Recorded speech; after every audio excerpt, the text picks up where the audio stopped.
Good morning, sunshine. Thanks for being with us for this morning show based on mental health, mental strength, and just overall well-being. I'm one of your hosts today, Brandon Lee, alongside my very good friend and colleague, Carey Pena.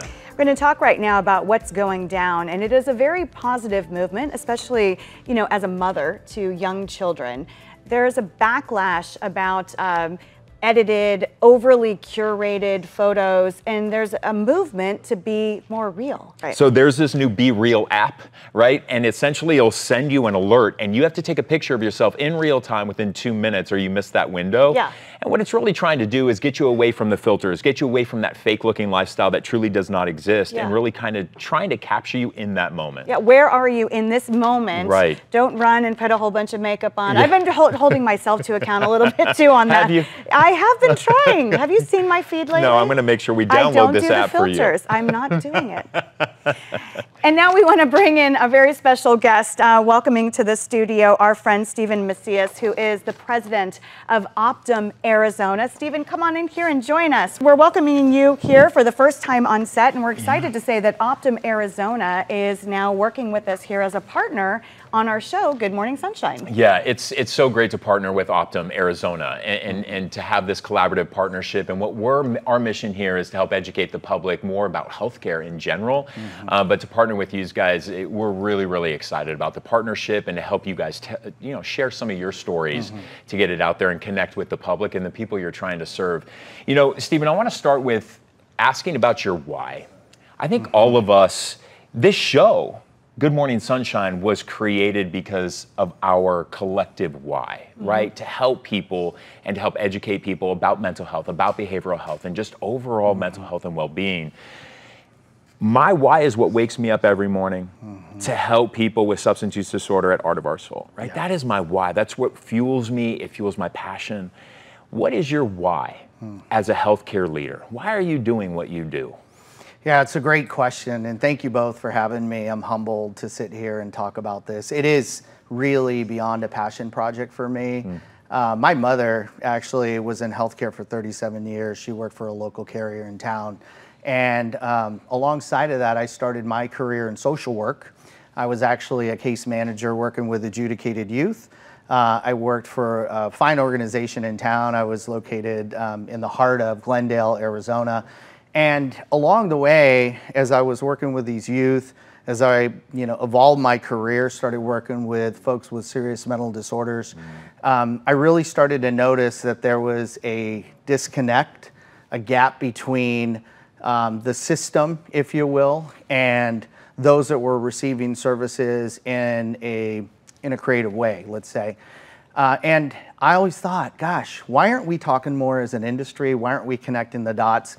And I really didn't know it at the time, but what I was looking for was a way to bring behavioral health and bring mental health, physical health all together. And you can add different components to that, spiritual. Right. But it really, for me, was I really think there's a better way to address the gaps in care.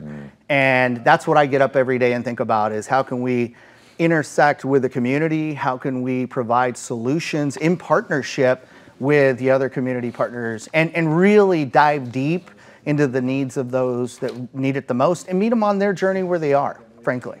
Optum is very focused on patient experience, and you have this program called CI Care, and this is standing for Connecting, Introduce, Communicating, Asking, Respond, Exit. Yes. Talk to us about that. Yeah, I mean, so when you think about the acronyms and how they apply, communicate, how do we want to be communicated to as individuals, as humans? How do we collaborate and connect with people in a way that integrates? How many people with what we've gone through are sitting home alone, they're isolated, they maybe have mobility issues. I'll tell you a quick story. So at one of our centers, we actually had somebody that was challenged, mobility challenged, had a walker, and needed to fill out some very important paperwork to continue her care. So, she called the clinic and asked for assistance. Basically said, hey, can somebody come out and help walk me into the clinic? can we maybe get a wheelchair? But either way, I really need some help getting in there because I need to see my physician. So the team at Optum basically said, let's go above and beyond. Let's create a patient experience that she'll remember. So we actually took all the forms out to her car, helped her fill it out on the spot, and then delivered it, entered it, and then had a response and an appointment time for her right before she left, frankly.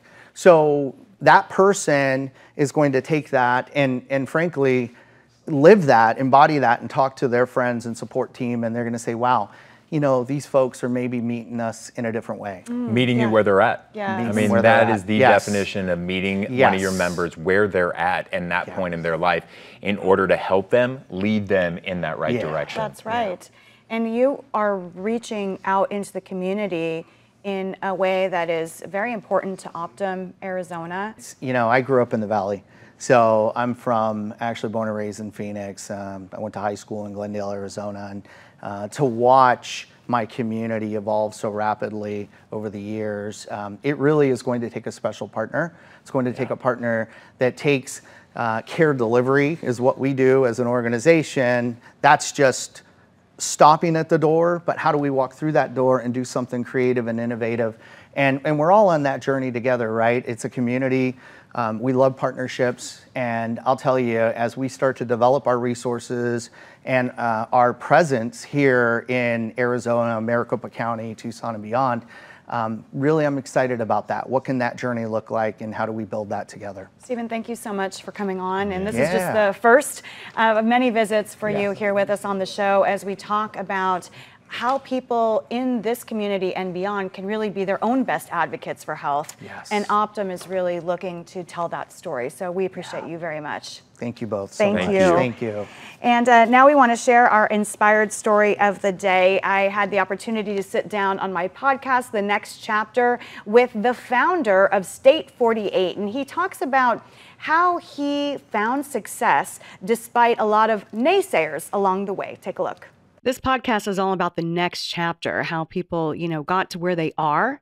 Sometimes it's been a hard journey. Sometimes it's been a beautiful journey. But I like to talk about what lessons do we learn that take us to the next place. So for you, what has been the most challenging part of being an entrepreneur and coming up with a new concept? Because not everyone buys into it. Yeah. When you're like, hey, I'm going to do this whole brand all about Arizona.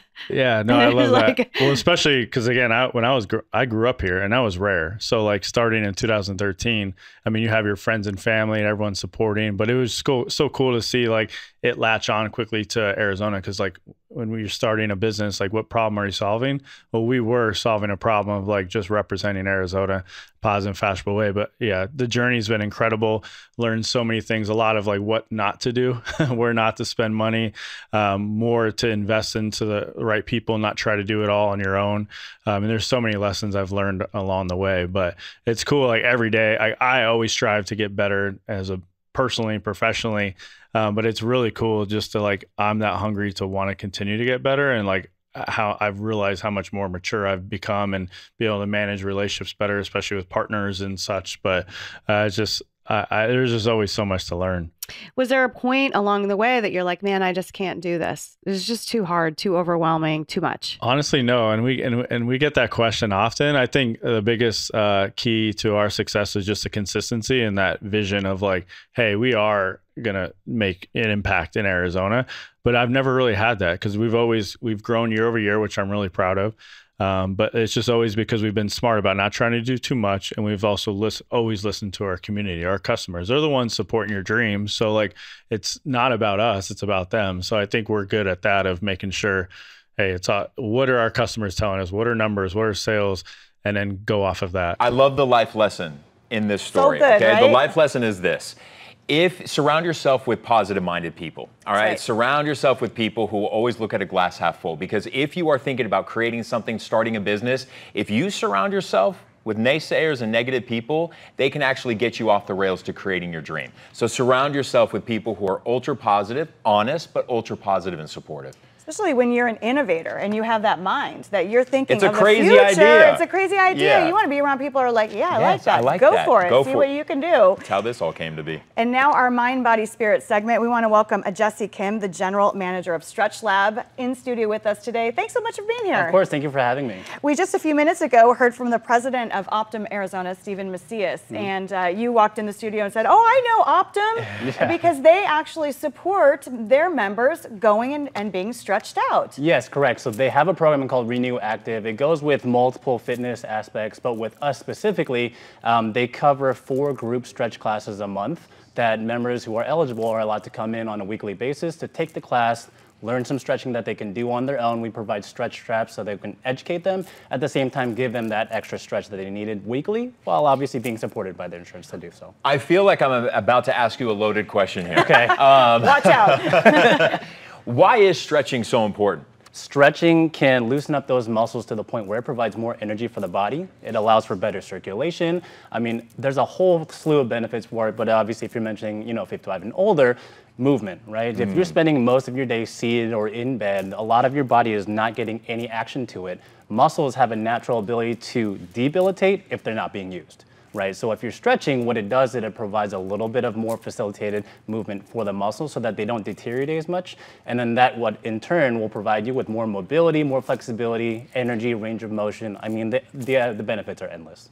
Show us a few stretches, and Yeah. I know that you guys do such a good job of really taking people through, even if they're intimidated by stretching. Yeah. Because some people don't move their bodies. Correct. So the thought of actually getting into a deep stretch can be terrifying. Yeah. But so show us a few things that people could do maybe to start. Yeah, most definitely. So obviously there's stretching that you can do on your own. What we do specifically is called one-on-one assisted stretching, where we put you through all the movements. So it's similar to if you work out at the gym and you have a trainer, the trainer guides you through it, teaches you things you've never known, and do so. Massage therapists obviously will do all the massage for you. You don't have to sit there and try to massage yourself, right? They also push you to a degree that you typically won't do yourself. You almost always limit yourself based off your innate ability for safety. You never want to over push anything to hurt yourself, but you should. So what we do is we provide that extra ability with some, I guess, scientific terms to kind of push you in a safe manner while pushing you to your limits and beyond that. Some of the stretches I'm going to show you guys today is things that people can do at home or at work, or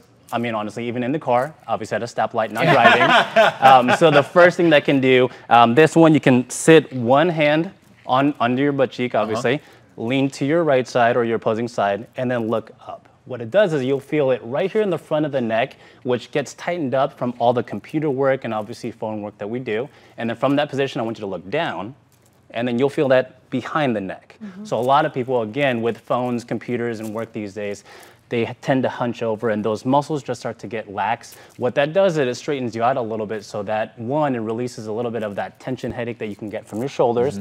At the same time, it gives you some more mobility so that it's just not as, cringy and tight. Yeah. Okay. I would obviously recommend doing that either at a stoplight where you're not driving or at your desk at home, which a lot of people are working from home, or from work. And you can do it on both sides where you go tilt, you give it a little look up, stretches out the bottom, look down, it stretches out the back. I wanted to also ask you about, when people have lower back pain, right? Oftentimes our bodies are all connected through our muscles, right? So if we're tight in the hamstrings, tight in the glutes, right, that's going to have a pull on other parts of our bodies.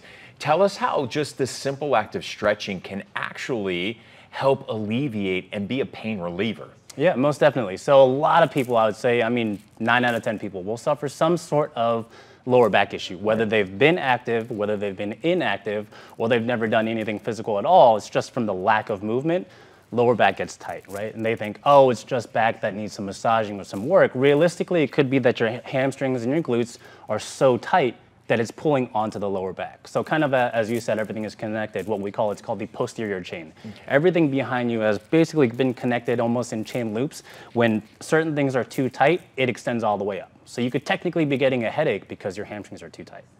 Oh, that's Isn't that fascinating? That's really interesting. Rather than just going in and throwing down like Motrin or Advil and ibuprofen, right? Yeah. Really, what we would love to get people to do is go, what stretches can I do that could possibly alleviate some of this pain, so we're not constantly throwing pills down our throat just to alleviate something in the short term. And we talk a lot about preventative medicine on this show. How can stretching sort of get ahead of any, problems that you might have on down the line? It's funny you mentioned it as preventative. I actually mentioned that to a lot of our members. Rather than being reactive, you want to be proactive. So, something hurts, I'm going to go get it fixed. Rather than that, if you work on yourself to the point where you are doing so much positive benefit that you don't have these issues, then that's what we're shooting for. Yes. So with stretching, obviously, you want to try to alleviate and lengthen out those muscles to the point where it doesn't cause the ability to knot up, to cause pain. So in terms of being proactive, yes, you can come in after you start to hurt. Or you could come in beforehand,